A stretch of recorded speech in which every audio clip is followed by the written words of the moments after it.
ఈ వీడియోలో 10th class 10th CRT బుక్‌లో నుంచి లాస్ట్ ఎక్సర్‌సైజ్‌లో ప్రూవ్ దట్ ప్రాబ్లమ్ ఒకటి చూద్దామండి. ఇక్కడొచ్చేసి 1 + tan square A by 1 + cot square A is equal to 1 - tan square A tan A by 1 - cot A whole square is equal to tan square అని prove చేయమన్నాడు. First వచ్చేసి ఇది ఒక part తీసుకుందాము. Next ఇంకొకటి తీసుకొని ఇవి రెండిటికి tan స్క్వేర్ ఏ అని ప్రూవ్ చేద్దాం. ఇక్కడ వచ్చేసి ఫస్ట్ పార్ట్ నేను LHS is equal to 1 + tan square A by 1 + cot square A తీసుకున్నానండి. దీన్ని మనం ప్రూవ్ చేద్దాం.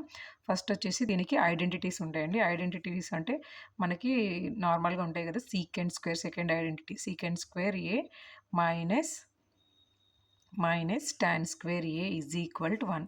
అయితే ఇప్పుడు ఇక్కడ సీకెంట్ స్క్వేర్ రాయాలి అంటే చూడండి secant square A is equal to 1 + tan square A.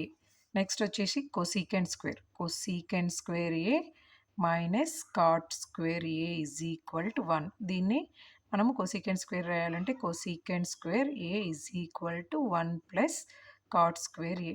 ఇక్కడ మనకు చూడండి ఇక్కడ మనకి ఏం కనిపిస్తుంది 1 + tan square A 1 + cot square A.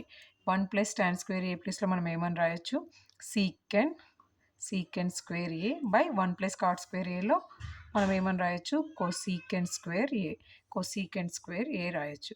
ఇది సీకెంట్ స్క్వేర్ ఏ వచ్చేసి మల్టిప్లికేటివ్ రెసిప్రోకల్ అంటే ఇది ఏమవుతుంది 1/cos స్క్వేర్ ఏ.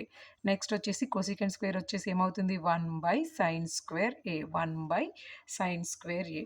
అంటే డినామినేటర్ కాబట్టి ఇది రెసిప్రోకల్ అవుతుంది. అంటే 1/cos square A into sin square A by 1. ఇప్పుడు ఇదేమవుతుంది ఫైనల్‌గా sin square A by cos square A. sin square A by cos square A అంటే ఏమవుతుంది tan స్క్వేర్ ఏ.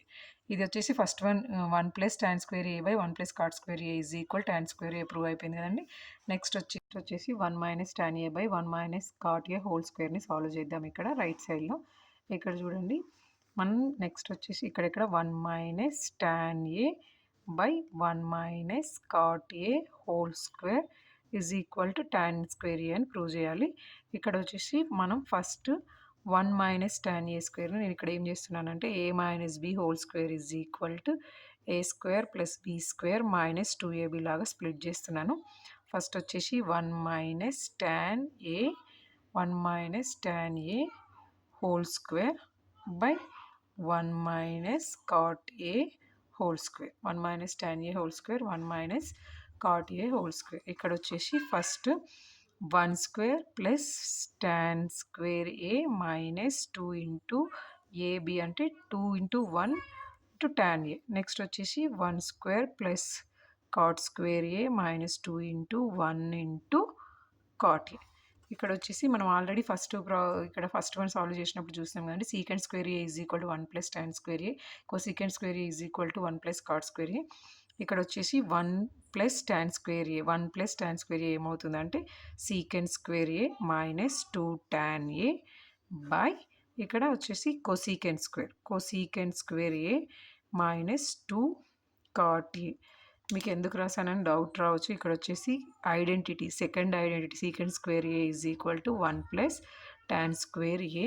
నెక్స్ట్ వచ్చేసి third identity cosecant square A is equal to 1 + cot square A. ఇక్కడ substitute చేశాను నేను. Next వచ్చేసి ఇక్కడ secant square ఏ ఉంది tan ఏ ఉంది. దీన్ని నెక్స్ట్ ఏం చేయాలి అని అబ్జర్వ్ చేస్తే ఇక్కడ వచ్చేసి మనము దీన్ని నార్మల్ టర్మ్స్లోకి స్ప్లిట్ చేసుకుందాం. సీకెంట్ స్క్వేర్ని ఏమని రాయొచ్చు 1/cos square A minus 2 into sin A by cos A. Next sin A by cos A రాయొచ్చు. నెక్స్ట్ వచ్చేసి దీన్ని కింద డినామినేటర్లో కొసీకెంట్ స్క్వేర్ ఏని 1/sin square A minus 2 into cos A by sin ఏ రాయొచ్చు. Next వచ్చేసి దీన్ని ఇప్పుడు ఇక్కడ కాస్ స్క్వేర్ ఏ ఉంది ఇక్కడ కాస్ ఏ ఉంది కదండి. నేను మొత్తం ఓవరాల్గా 1 - 2 sin A cos A by cos square A వేస్తున్నాను. నెక్స్ట్ వచ్చేసి 1 - 2 cos A sin A by cos square A. Sine square A, sine square A రాస్తున్నాను, సైన్ స్క్వేర్ ఏ. ఇక్కడ వచ్చేసి మనకి ఇక్కడ 1 - 2 sin a cos a, 1 - 2 sin a cos a ఉంది కదా. ఇది వచ్చేసి ఇక్కడ ఇది క్యాన్సిల్ అవుతుంది. నెక్స్ట్ వచ్చేసి మనకు పైన ఏం మిగిలిపోయింది, 1/cos²a. కింద డినామినేటర్లో ఉంది కాబట్టి డినామినేటర్ కాబట్టి రెసిప్రోకల్ అవుతుంది. sin²a/1. ఇక్కడ ఫైనల్గా వచ్చేసి మనకు sin²a/cos²a. ఫైనల్గా వచ్చేసి sin²a/cos²a ఏమవుతుంది, tan² a.